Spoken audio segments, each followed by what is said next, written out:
লুংবাই আপোনালোক সকলোকে যে পৰম আকাংক্ষিত 133rd ডুৰান কাপৰ আমাৰ কোকৰাঝাৰত সাই ষ্টেডিয়ামত নতুনকৈ তৈয়াৰ কৰা সাই ষ্টেডিয়ামত কাইলৈ যিখন খেল অনুষ্ঠিত হ'ব তাত ভাগ ল'ব নৰ্থ ইষ্ট ইউনাইটেড FC আৰু বড়োলেণ্ড FCৰ মাজত আৰু এই খেলখন অহা কাইলৈ ঠিক 3টা বজাত আৰম্ভ হ'ব আৰু সদৌতি ৰাইজক এই খেলখনত সুশৃংখলভাৱে ভাগ লৈ উদ্যোক্তাসকলৰ যাতে পৰিশ্ৰম সাৰ্থক কৰে তাকে আমি আহ্বান জনাইছোঁ।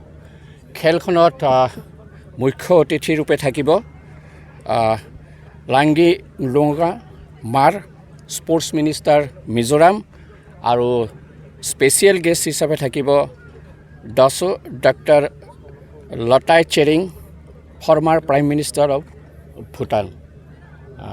গতিকে আমাৰ মিডিয়া বন্ধুসকলৰ লগতে সদৌতি ৰাইজক আমি আহ্বান কৰিছোঁ যাতে খুব সুন্দৰকৈ খেলখন উপভোগ কৰি সময়মতে আহি খেলপথাৰত উপস্থিত হৈ এখন উপযুক্ত এটা পৰিৱেশৰ সৃষ্টি কৰি ছাকচেছ কৰে তাকে আমি কামনা কৰিছোঁ। তাৰ উপৰিও ইয়াত কাৰ্যসূচী ৰখা হৈছে। ইয়াত বিভিন্ন সাংস্কৃতিক কাৰ্যসূচী থাকিব। আমাৰ স্থানীয় বাগৰুম্বা নৃত্য, বিহু নৃত্য আৰু লগতে ডিমাচা নৃত্যৰো ইয়াত পয়োভৰ হ'ব বুলি আমি ঠিৰাং কৰিছোঁ। আৰু তাৰ লগতে আমাৰ ইণ্ডিয়ান আৰ্মিৰ তৰফৰ পৰাও ইয়াত কেইবাটাও অনুষ্ঠান থাকিব। তাত থাকিব আপোনাৰ বাঁহীবাদন থাকিব, ভিডিঅ' থাকিব, পাৰা জাম্পিং থাকিব আৰু কালচাৰেল প্ৰগ্ৰামৰ অন্যান্য শিতানত থাকিব ভাংৰা নৃত্য থাকিব, ছাও নৃত্য থাকিব আৰু চেৰা ড্ৰামাৰ্ছ এণ্ড কালাৰী পথ্য নৃত্য থাকিব।